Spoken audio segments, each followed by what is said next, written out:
I didn't stop the wedding on my property. I just started my demolition on time. The smell of fresh-cut roses hit me before I even stepped out of my truck, mixing with the sharp scent of new lumber and hot extension cords stretched across my front yard like they owned the place. White chairs lined up in perfect rows on my grass, a polished wooden arch planted dead center where my survey markers used to be, and a string quartet tuning under a canopy that definitely wasn't there yesterday. I stood there for a second, boots crunching over gravel that wasn't mine, listening to laughter, camera shutters, and someone testing a microphone like this was a paid venue instead of the house I bought with every dollar I had left after my divorce. My name is Ethan Cole. I'm 34, and I make a living tearing down structures people forgot were standing on borrowed time. And 3 weeks ago, I signed a demolition permit for this exact address because the back half of this house had foundation issues no inspector would ignore, but what I didn't expect was to come home and find a full wedding setup operating like I'd handed over the keys. Then I saw her, Vanessa Whitmore, HOA president, standing near the aisle in a pastel blazer like she was hosting a charity gala instead of trespassing on private property. Her smile tight, practiced, the kind that never reached her eyes, and when she spotted me, she didn't even flinch, just tilted her head slightly like I was the one out of place. "You're early," she said, voice sweet enough to coat over the word unauthorized hanging in the air, and I could smell her perfume even from 10 feet away, something expensive trying to hide something rotten underneath. I glanced past her at the banner stretched across my porch, Willow Creek Community Wedding Venue, printed bold and clean like it had always been true, like my name hadn't been on the deed for the past 6 months, like the county records didn't say otherwise. I didn't raise my voice, didn't make a scene, because I've learned something from years of demolition work. You don't swing first, you let gravity do its job.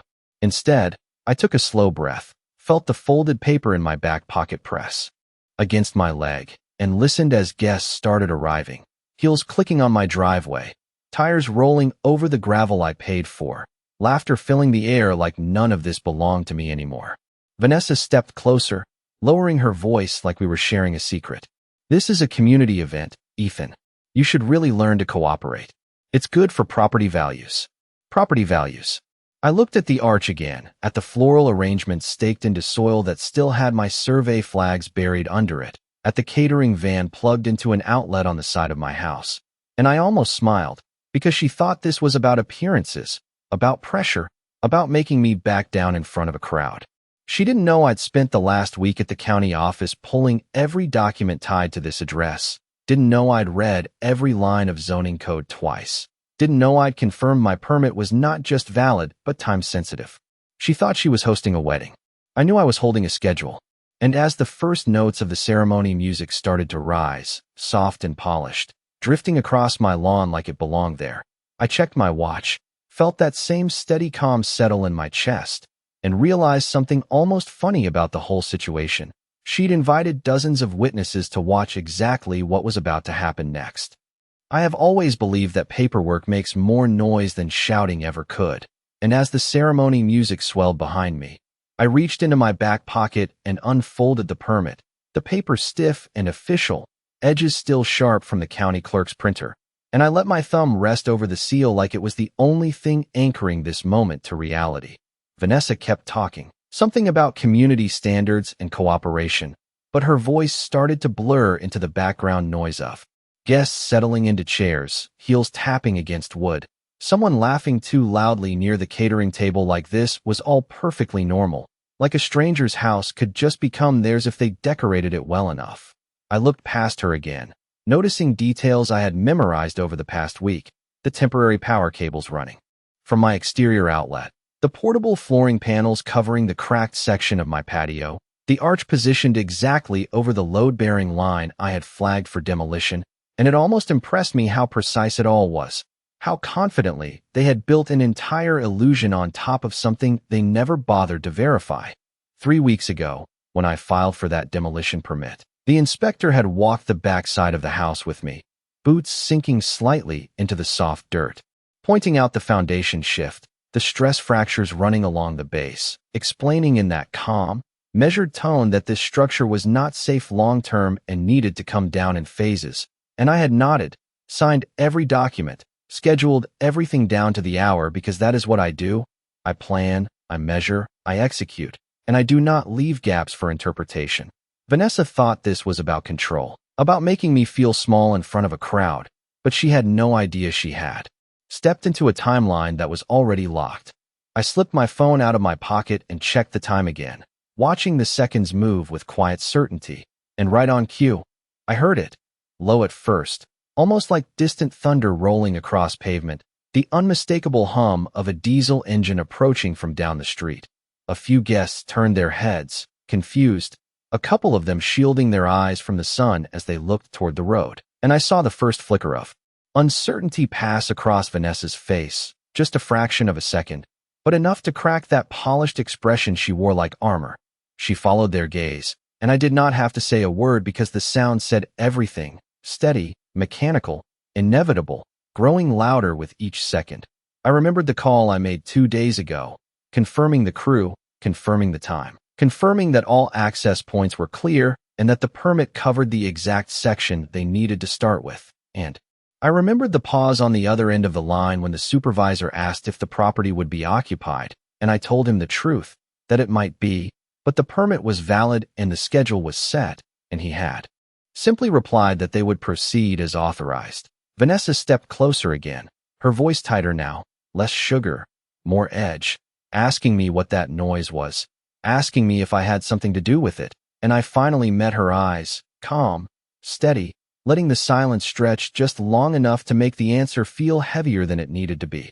I held up the permit between us, not aggressively, just enough for her to see the official stamp, the date, the address, and I said quietly that everything happening today was already approved. Behind her, the music faltered for a second as the driver of the lead truck eased off the gas, the engine settling into a deep idle that vibrated through the ground beneath our feet, and the guests began to murmur, confusion spreading like a ripple through the rows of white chairs. I could feel every detail aligning, every piece falling exactly where it was supposed to. And for the first time since I stepped onto my own lawn and saw strangers claiming it, I felt something settle inside me. Not anger, not frustration, just a clear, steady certainty. Because this was never about stopping them. It was about letting them build their moment right on top of mine. And now the timeline had caught up to them. The engine idled low and steady, a deep mechanical heartbeat that did not belong to weddings or violin music, and I watched as the first truck rolled into view at the end of the street. White cab, company logo clean on the door, followed by a second vehicle carrying equipment strapped down with bright orange ties that caught the sunlight like warning flags. Conversations around me started to fracture, voices dropping into confused murmurs, a few guests standing halfway out of their chairs like they were not sure whether to stay seated or step away, and the officiant paused mid-sentence, glancing toward the road with that tight smile people use when something unexpected slips into a carefully planned moment. Vanessa turned fully now, her posture shifting, shoulders pulling back as if she could hold control just by standing straighter, but I could see it in the way her fingers tightened around the folder she had been carrying, the paper, edges bending slightly under pressure. "You need to stop this," she said, her voice no longer soft, no longer sweet, and I noticed for the first time that the confidence in her tone had a limit, that it depended on the assumption that nobody would challenge her in a way she could not talk over. I did not move, did not step closer, just kept my feet planted on the gravel as the truck slowed and lined up along the curb, engines humming in quiet synchronization, and I shook my head once, slow and deliberate, because there was nothing to stop. The crew stepped out, boots hitting pavement with practiced rhythm, reflective vests catching the light, clipboards in hand, and one of them, the supervisor, looked toward me, giving a small nod like we had already agreed on everything that mattered, which we had.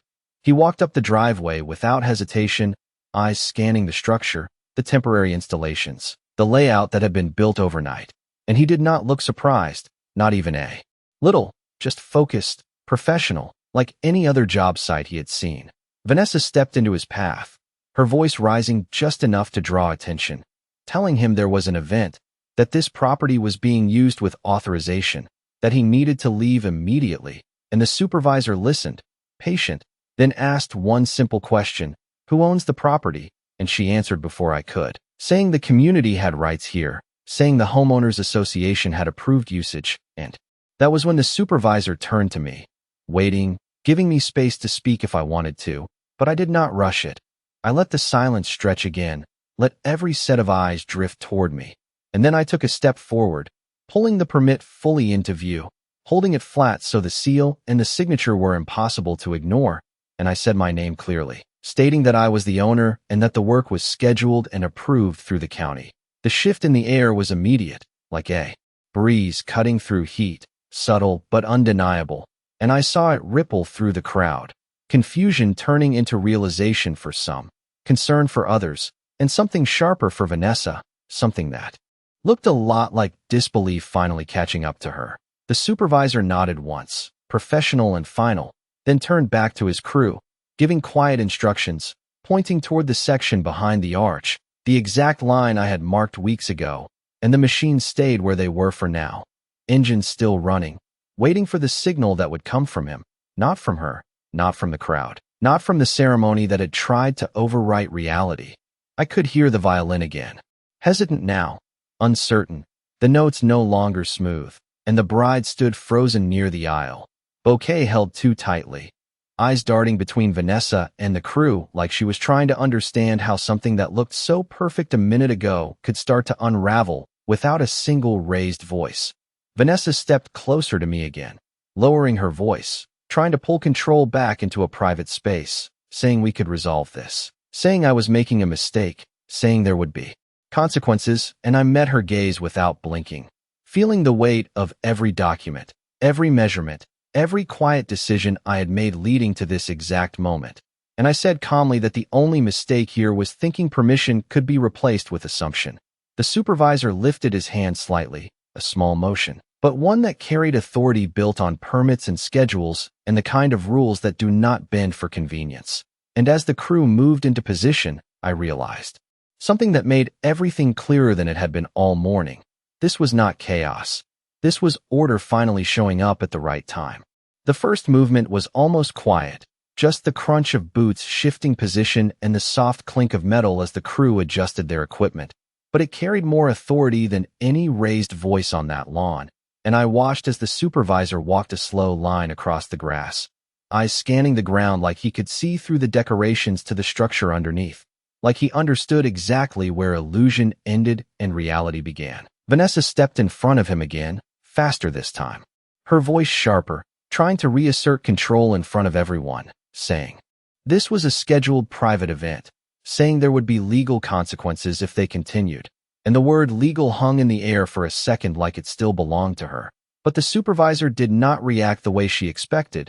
He simply pointed toward the permit still in my hand and said that was the only authorization that mattered on this site. Calm, measured, final. The guests were no longer whispering now. Conversations breaking into fragments of confusion and concern. A few people pulling out their phones, some stepping back from the chairs as if distance might make the situation clearer, and the bride looked toward Vanessa with a question written all over her face that no one was answering, her grip tightening on the bouquet until the stems bent slightly under pressure. I could hear the faint hum of the generators running the catering setup, the soft rustle of fabric from the draped arch, the uneven rhythm of the violin trying to continue through uncertainty, and all of it felt like background noise compared to the steady, grounded presence of the crew moving with purpose.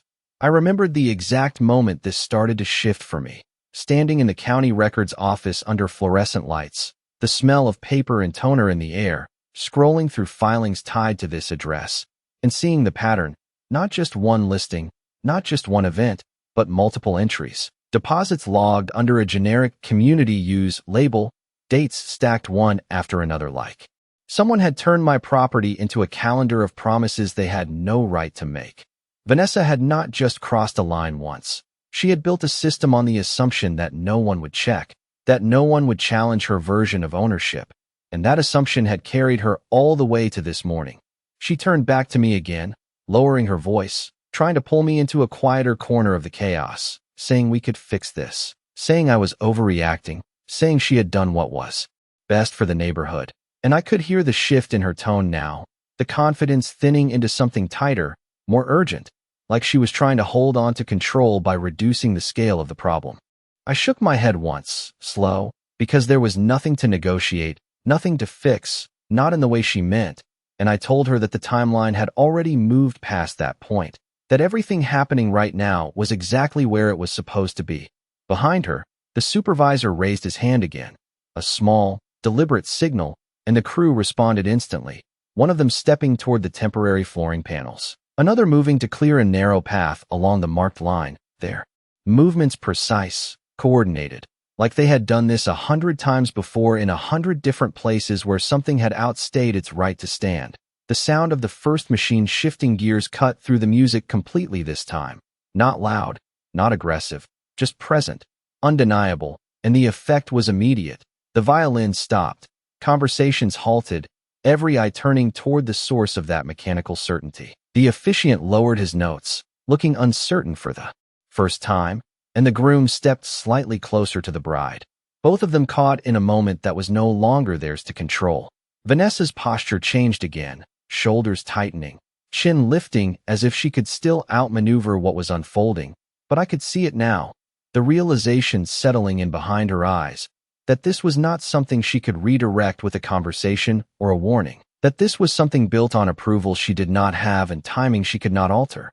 I took a slow breath, feeling the ground steady under my boots, and watched as the crew aligned themselves with the exact section I had marked weeks ago, the line invisible to everyone else but clear as day to me. And in that moment it all came together. Every detail, every decision, every quiet step that led here. Not loud, not chaotic, just precise. Because this was never about making a scene. It was about letting the truth arrive exactly when it was scheduled to. The signal came without drama, just a small downward motion of the supervisor's hand, and the crew moved like a switch had been flipped, precise, calm, and completely indifferent to the tension hanging in the air. One worker stepped forward and began clearing the edge of the temporary flooring, lifting panels with controlled movements, setting them aside like they were never meant to stay, and the soft thud of wood meeting grass echoed louder than it should have in the silence that followed. A ripple moved through the guests, chairs scraping lightly as people stood, some stepping back instinctively, others frozen in place as if waiting for someone to say this was all part of the plan. But no one did. The bride's eyes tracked every motion, her expression shifting from confusion to something sharper, something that looked like realization cutting through the illusion she had been handed, and she turned toward Vanessa again, this time not asking, just staring, waiting for an explanation that was no longer coming. Vanessa opened her mouth, closed it, then tried again, her voice rising just enough to sound controlled, telling everyone to remain calm, that there had been a misunderstanding, that this would be resolved immediately, but the words felt thin now, stretched over a reality that was not bending to match them. I stood where I was, hands steady, watching the exact line of work I had approved weeks ago come to life in real time, every movement aligning with the plan I had signed off on, every step reinforcing the one thing Vanessa had tried to ignore, that ownership is not a suggestion. The first section of decorative framework was moved aside, revealing the uneven surface beneath, the cracked line-in, the patio that had triggered the entire permit in the first place. And I saw a few guests lean in slightly, noticing for the first time that this space was not what it had been presented as, that the polished surface had always been temporary. The supervisor checked his clipboard, then glanced at me for half a second, not for permission, but for confirmation that everything matched, and I gave a small nod, because it did. Exactly. Vanessa stepped forward again, this time louder, her composure slipping at the edges, saying they could not proceed, that there were people here, that there was an event in progress, and the supervisor finally addressed her directly, his tone still even, explaining that the work was scheduled, permitted, and required for structural compliance, that any occupation of the site without the owner's authorization did not override that schedule, and the simplicity of his words carried more weight than anything she had said all morning. A murmur spread through the crowd again, different now, less confused, more aware, and I saw a man near the front row pull out his phone and scroll quickly, probably looking up something, probably trying to understand how this situation could exist, and I almost knew what he would find if he searched the right terms: public records, permits, ownership filings, everything Vanessa had assumed no one would check.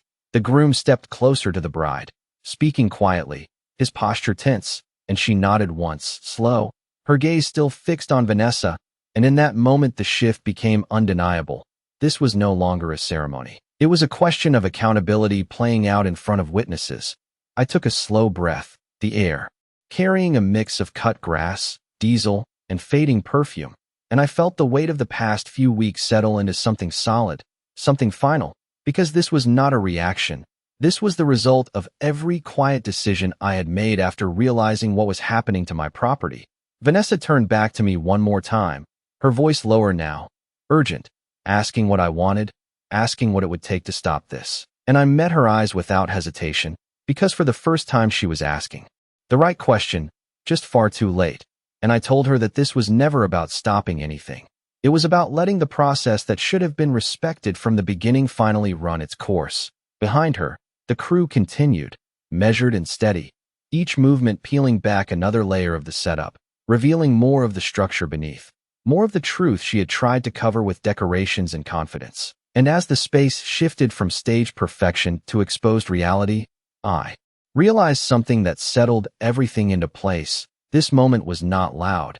It was not chaotic. It was simply inevitable. The rhythm of the place had changed completely now, no longer a ceremony, but a slow unraveling.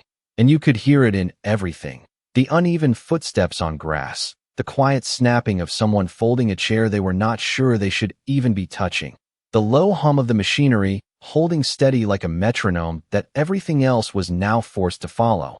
I watched as one of the crew members pulled up a section of decorative fabric from the arch, revealing the temporary anchors driven shallow into the soil. Nothing permanent, nothing legal, just enough to hold an image together for a few hours. And that detail said more than anything Vanessa had tried to argue all morning. This was never built to last. It was built to look convincing. A woman near the second row stepped closer to the edge of the setup, heels sinking slightly into the softened ground, and she bent just enough to see the cracks in the patio line, the uneven seam that had been hidden under layers of staging. And when she straightened up, her expression had shifted, not angry, not loud, just aware, like she had stepped out of a story and into something real. Vanessa was still trying, still moving from one person to another, lowering her voice, tightening her smile, saying words like misunderstanding and scheduling conflict. But each sentence felt thinner than the last, and people were no longer listening the same way. They were looking past her now, at the crew, at the exposed ground, at me. The groom walked a few steps away from the aisle, pulling out his phone, scrolling fast, his jaw tightening slightly as he read. And I knew exactly what he was seeing because I had seen it too. The public permit filing, the property ownership record, the timeline stamped in black and white that did not include any version of what Vanessa had promised him. The bride did not move at first. She just stood there holding the bouquet, her fingers loosening slightly around the stems as if the weight of it no longer made sense. And then she looked directly at Vanessa, not with panic, not with confusion, but with a quiet, sharp clarity that only shows up when something important stops adding up. I took a step forward then, not toward the crowd, not toward Vanessa, but toward the edge of the marked line, feeling the firmness of the ground under my boots, and I crouched for a second, brushing aside a thin layer of decorative petals that had been scattered across the patio, revealing the chalk line I had drawn weeks ago, still faintly visible, still exactly where it needed to be. I remembered standing here alone early in the morning, measuring distances, marking boundaries, planning out the sequence so that everything would move efficiently, cleanly, legally. And I remembered thinking how simple it all was when you followed the right process, how predictable the outcome became when every step was documented. Behind me, the supervisor called out a few short instructions, nothing dramatic, just timing and positioning, and the crew adjusted again, aligning their work with the exact section that needed to go first, their movements calm, unhurried, like they were working in an empty lot instead of the middle of what used to be a wedding. Vanessa's voice rose again, sharper this time, trying to regain volume, if not control, telling them to stop, telling them this would be reported, that there would be legal action. And I stood up slowly, turning back toward her, feeling the weight of that word legal land differently now, because it no longer belonged to her version of the situation. I spoke clearly, not loud, just enough for her and the people closest to hear. and I said that everything she was threatening had already been accounted for, that every document she thought she could use had already been checked against the ones that actually mattered, and that the difference between them was not opinion, it was authority. The wind picked up slightly, carrying the scent of cut grass across the yard, lifting the edge of the banner that still hung awkwardly against the porch, and for a moment it fluttered just enough to reveal the chipped paint underneath. Another small detail breaking through the surface she had tried to maintain: the guests were no longer seated, no longer pretending this was proceeding. They were standing in clusters now, watching, processing, stepping further back from the center as the space itself shifted from stage to reel. And in the middle of all of it, with the machines idling and the crew moving with quiet precision, I felt that same steady certainty settle deeper, because this was not escalation, it was exposure, and once something is seen clearly, it does not go back to being what it was before. The moment it truly shifted was not when the crew moved or when the machines idled. It was when the groom walked back toward Vanessa with his phone still in his hand, screen lit, his expression no longer uncertain but fixed, and he held it out just enough for her to see, not aggressively, just clearly, and I could tell from where I stood that whatever was on that screen had already answered questions she was still trying to avoid. Vanessa glanced down, just for a second, but it was enough, her posture stiffening, her jaw tightening as she processed something she could not talk her way around, and the air around her changed, the confidence that had carried her through the morning thinning into something brittle. The bride took a step closer then, slow, deliberate, her dress brushing softly against the grass, and she did not look at me or the crew or the exposed patio. She looked only at Vanessa, waiting. And when Vanessa started to speak again, the words came out faster this time, less controlled, layered with explanations about paperwork and approvals and community permissions, but none of it landed the same way anymore, because now there was something concrete sitting between them, something documented, something that did not depend on her version of events. I stayed where I was, watching it unfold the same way I had watched everything else that morning, without rushing, without stepping in, because this part was not mine to drive. It was simply the result of everything that had already been set in motion. Behind them, the crew continued working, methodical, steady, lifting another section of temporary setup, revealing more of the uneven structure beneath, and the contrast grew sharper with each piece removed, polished illusion giving way to something that had never been ready to carry the weight placed on it. The supervisor called out another adjustment, his voice calm, and one of the machines eased forward a few inches, not dramatic, just precise, aligning with the chalk line I had drawn, and the sound of it settling into position carried across the yard like a quiet reminder that this was not stopping. A few guests began to move toward the edge of the property now, not in a rush, just a gradual shift outward, conversations low and fragmented, people checking their phones, comparing notes, piecing together what had been presented to them versus what was actually happening, and I saw, the moment it clicked for more than one of them, that this was not a simple mix-up, that this had layers, that someone had made promises they did not have the right to make. Vanessa turned back toward me again, but this time there was something different in her eyes, not just urgency, something closer to calculation, like she was trying to find a path that still left her in control, and she asked again what it would take to stop this. But now the question sounded less like a demand and more like an attempt to negotiate from a position that was already slipping. I shook my head slowly, not out of stubbornness, but because the answer had not changed since the beginning. There was no switch to flip, no last-minute adjustment that could undo what had already been approved, and I told her that the process did not work that way, that once everything was filed, scheduled, and confirmed, it moved forward regardless of who was standing in the way. The bride stepped back slightly, her gaze dropping for a moment to the ground, to the exposed crack in the patio, to the chalk line running straight through what had been the center of her aisle, and I could see the realization settle in fully now, not loud, not emotional, just clear, that the foundation of this entire moment had never been what she was told.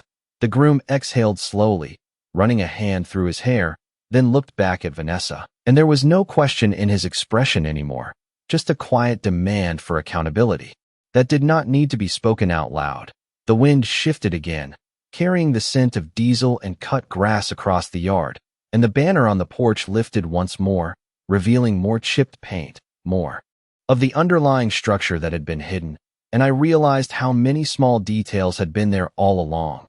How many signs that this was never a stable setup, just a carefully arranged surface. The supervisor gave another subtle signal, and the crew responded instantly, their movements aligning with the plan that had been in place long before this morning ever started. And as I watched them continue, steady and precise, I felt that same certainty settle even deeper, because at this point, it was no longer about proving anything. It was simply about letting everything that had been ignored finally become visible. The breaking point did not come with a shout or a dramatic collapse. It came quietly, in the space between what was promised and what could actually be proven, and I saw it settle across the crowd like a slow realization that could not be undone. The groom lowered his phone but did not put it away, his eyes still locked on Vanessa, and when he spoke this time, his voice was steady, controlled, asking a simple question about ownership, about permission, about whether any of this had ever been cleared with the person whose name was on record, and the simplicity of it cut through everything she had been building all morning. Vanessa tried to answer, tried to reshape the narrative again, talking about community authority, about shared spaces, about assumed access, but the words felt hollow now, because they were being measured against something real, something documented, something that did not shift based on confidence. The bride stepped back another pace, her shoes pressing into the uneven ground that had been hidden just minutes earlier, and she looked down briefly at the chalk line running through what had been her aisle, her fingers loosening around the bouquet completely now, letting it hang at her side like an afterthought. Behind them, the crew continued without pause, lifting the last section of temporary flooring from the center, exposing the full length of the cracked patio, the exact section marked for removal. And the visual contrast was impossible to ignore. Polished setup on one side, structural reality on the other. I could hear the low murmur of guests shifting further away, some moving toward the street, others gathering near the edge of the yard, their voices low but steady, no longer confused, now piecing together the timeline, the permits, the ownership, the pattern that had been hidden behind the idea of a community event. The supervisor checked his watch, then gave another small signal, and one of the machines adjusted forward with a controlled movement, aligning perfectly with the chalk line, the engine humming in a steady rhythm that now felt like the only constant in the entire scene. Vanessa turned sharply toward the crew, her voice rising again, sharper, more urgent, demanding they stop, insisting this was unauthorized. But the supervisor did not even look at her this time, his focus remaining on the plan, on the schedule, on the work that had been approved long before this moment. I stepped forward just enough to close the distance between us, not aggressively, just clearly, and I told her that authorization had never been her decision to make, that everything she was claiming had already been reviewed against the only authority that mattered here, and that the difference between assumption and ownership was now standing in front of everyone. She held my gaze for a second, longer than before, and I could see the shift complete. The moment she realized there was no version of this where she could redirect the outcome, no conversation that would rewind what had already been set in motion, the bride exhaled slowly, a quiet release, then turned slightly away from Vanessa, her focus shifting outward, toward the guests, toward the space that was no longer what it had been presented as, and the groom followed her movement, placing a steady hand at her back, not pulling, not rushing, just guiding her away from the center. The banner on the porch lifted again in the breeze, revealing more of the worn paint beneath, and someone near the back let out a quiet comment about permits, about records, about how something like this could even happen, and I knew the answer was already spreading through them, one conversation at a time. The supervisor gave the final confirmation to proceed with the next phase, his voice low, professional, and the crew responded immediately, stepping into position along the marked section, their movements precise, synchronized, like they were following a blueprint that had been in place long before any of this had been decorated over. I stood there, watching it all align exactly as planned, feeling that same steady calm settle in, because this was not chaos, this was correction. This was what happens when something built on assumption meets something built on documentation, and as the machines held their position, ready to continue, I realized that for everyone standing there, this was the moment where the story they had been sold ended and the truth began. The final shift did not need an announcement. It settled over the space the same way everything else had that morning, quietly, completely, and with no room left for interpretation. The crew moved forward with the next phase, controlled and deliberate, lifting the last visible pieces of the stage setup away from the marked section, clearing the space down to what had always been there underneath, and the contrast was no longer subtle. It was undeniable, a clean line between what had been presented and what was actually permitted. The bride and groom had already stepped back to the edge of the yard, surrounded now by a smaller circle of guests who spoke in low, steady tones, no longer asking what was happening but acknowledging it, adjusting to it. And I could see in their posture that the moment had shifted from celebration to decision, from expectation to reality. Vanessa stood near the center for a second longer than she needed to, her hands still holding that folder, the edges now bent, the papers inside no longer offering the certainty they once did. And when she finally turned away, it was not with the same controlled confidence she had arrived with. It was measured, contained, like someone recalculating in real time.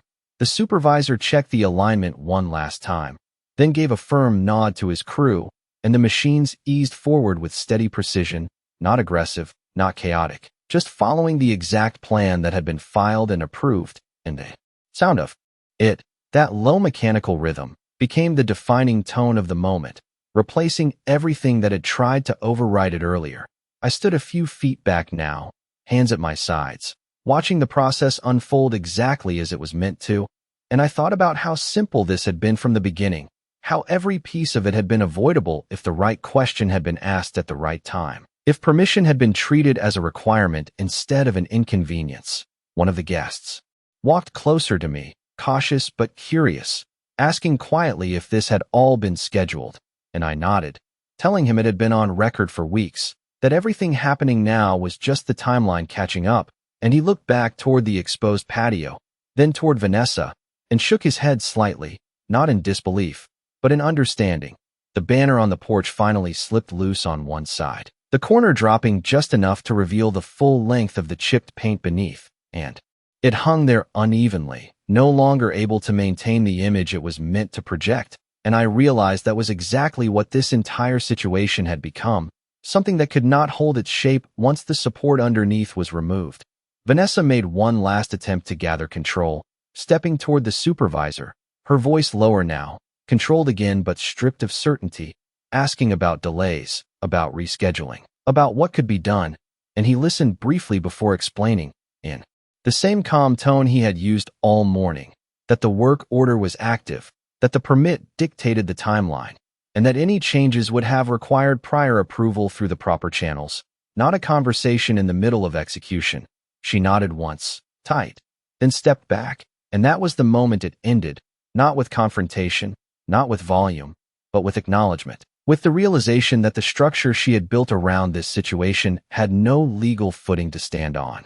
The crew continued, steady and efficient, each movement reinforcing the same point, that documentation carries weight, that process moves forward, and that timing, once set correctly, does not bend to convenience. I took a slow breath, the air now clearer without the mix of stage scents and forced atmosphere, just grass, dust, and the faint trace of diesel, and I looked across the yard that was mine again, not because I fought for it in that moment, but because I never gave it up in the first place.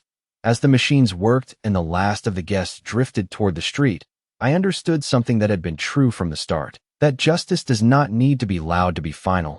It just needs to be correct, and when it is, everything else adjusts around it whether it wants to or not.